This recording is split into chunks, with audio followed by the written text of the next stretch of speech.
আমি পেশাব ভর্তি শিশি নিয়ে ল্যাবে যাচ্ছিলাম। প্রতিমধ্যে জোহরের নামাজের সময় হয়ে যাওয়ায় আমি বোতলটি পকেটে রেখেই নামাজ পড়ে ফেলি। আমার নামাজ হয়েছে কিনা? উত্তর হলো না দর্শক, আপনার নামাজ হয়নি। কারণ নামাজের জন্য শরীর এবং কাপড় এবং নামাজের জায়গাকে পাক রাখা, পবিত্র রাখা এটা অবশ্য কর্তব্য। আপনি আপনার পকেটে যে পেশাব ভর্তি বোতল রেখেছেন, যেটি ল্যাবে পরীক্ষার জন্য নিচ্ছিলেন, এটা আপনার শরীরে আসলে ধারণ করেছেন। শরীরের ভেতরে যে পেশাব থাকে সেটা তো ভেতরে আছে। এটা কিন্তু ভেতরে থাকা পেশাব নয়।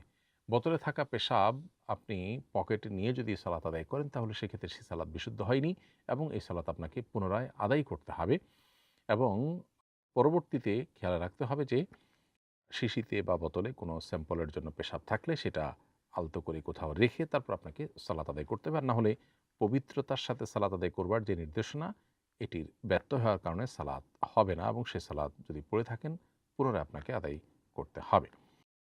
আসুন্নাহ ফাউন্ডেশন, উম্মার স্বার্থে সুন্নাহর সাথে।